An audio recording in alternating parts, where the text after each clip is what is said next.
Gervonta Tank Davis stops Yuriorkis Gamboa in the 12th round in a good fight. This fight was basically old baby Tyson versus prime baby Tyson. I mean, literally, Gervonta Davis was looking at the mirror tonight when he was looking at Gamboa. The only difference was Gamboa is a shell of himself. I mean, Gamboa in his prime was a beauty to watch because his footwork, his speed, his combination, his reflexes was just on a whole nother level. Even some of his best qualities that just get an honorable mention because he had the whole package. Like his stamina, for example.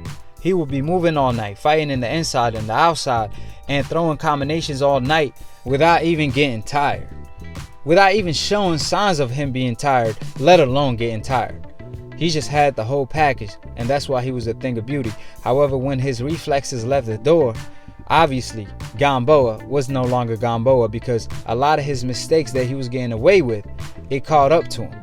It's like the Roy Jones effect almost. However, throughout all the struggles where he got it from scratch, he showed up tonight in shape, and that's why he went almost 12 rounds with Tank Davis in his prime. I believe Tank Davis came out of shape.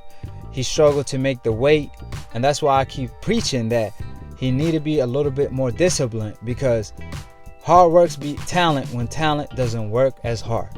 How y'all doing, ladies and gentlemen? Pieces and blessings upon all my Akhis, or Akhis, however you want to call it. Subscribe below if you're trying to get smarter by the minute. If you're trying to get dumb about a second, don't. And listen to these casual fans or old media.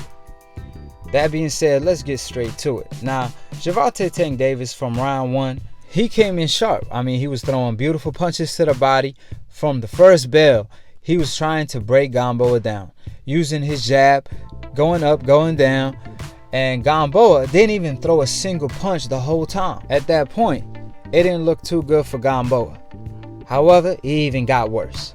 The first round was basically a hardcore fan seeing that Gamboa is in trouble because Tank Davis was having it his way without even trying, and he's landing with ease. Now the second round came. Even the casual fan could see Gamboa is not doing well. He dropped Gamboa without even trying by stepping to the outside and landing a beautiful left hand. Gamboa made the ultimate mistake of avoiding the left hand by ducking over it. However, you do that more so against an orthodox fighter, not a southpaw. Gervonta Tank Davis threw a left hook slash an uppercut in a 45-degree angle, which landed beautifully. He wasn't even trying, like I stated. However, that's when all hell broke loose. I mean, Gamboa was having problems with his shoe or heel. I don't know if Gamboa was basically saying his shoe was loose. To be honest, I'm not too informed. However, the shoe made a comeback and Gamboa made a comeback. He started winning some of the later rounds because Gervonta Tank Davis, for some reason, abandoned everything he was doing early on that was working for him. He started looking for that one punch. It looked like he was gassing himself out even though he was just landing almost everything he threw. But because of the obvious fact that Gervonta Tank Davis struggled to make the weight even though he was moving up 5 pounds, it ended up backfiring. Because Gervonta Tank Davis, he blows up in weight in between fights so much that during training camp the whole time, instead of working on new techniques and muscle memory, he's trying to lose the weight. And that's definitely something he has to correct because he can't make that mistake against a Lomachenko, a Lopez, a Devin Haney, or even a Shakur once he move up. Gamboa obviously won a lot of the later rounds, like 2 or 3, just because of activity alone. Tank Davis was looking for that knockout the whole time. Abandoned everything he was doing from round one, going to the body, using the jab. And as soon as he picked it back up, he had Gamboa rolling again. And he even got careless, I believe, in the 10th round when he looked away and got caught. And that's how Tank Davis himself knocked out his last opponent. And that's things that Gervonta Tank Davis has to work on. Mainly his conditioning, because you can't be allowing a 30-year-old to come better prepared and in a better conditioning than you do. And when you go up against a Lomachenko, that's something you cannot afford. Because what if he was fighting a prime Gamboa? It would have been a different story. Gervonta Tank Davis, I believe this is a wake-up call. I believe this will definitely have him better prepared in the future. And like I said, it's just a life lesson in my opinion, because if you know better, do better.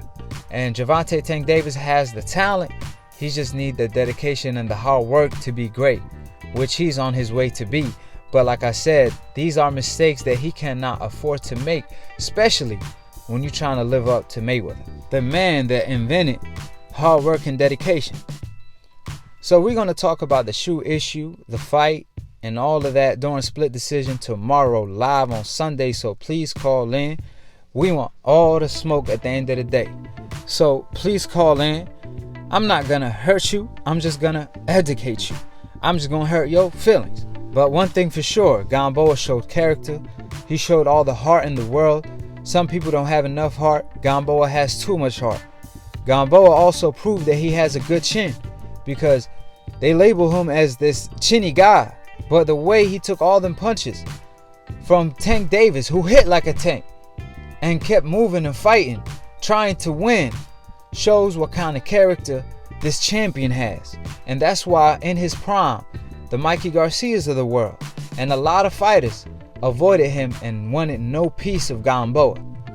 So that being said, Gervonta on the other hand, if he know better, he has to do better, because he's supposed to be this killer, which he is.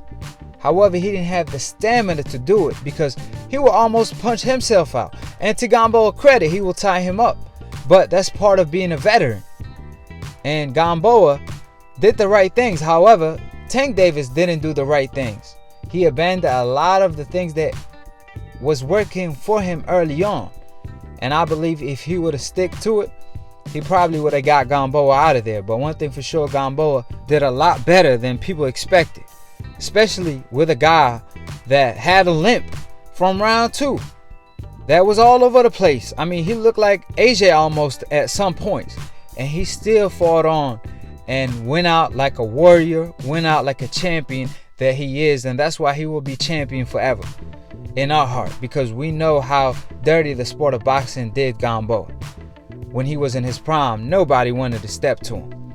So that being said, we're going to talk more about this on Split Decision tomorrow live. So click on the notification bell to get notified every time we post or go live on Split Decision. And if you want to be part of the family, feel free to subscribe below. If you're trying to get smarter by the minute, if you're trying to get dumber by the second, don't. And listen to these casual fans. Follow my man Lunatune for the funniest boxing memes in the description box below. Also, if you want to be dripped up like the Akhi be on Split Decision, then cop my merch in the description box below, or follow me on Instagram, and it's on that link on my Instagram in the bio. However, it's also in the description box below. Cop some of my merch, so when you do call in to Split Decision, we will announce your record on Split Decision, how many debates you won or lost, and show you with the Akhi merch when you first call in. So go ahead and check us out, and to be continued on the next episode of Akhi TV. Peace, and we out.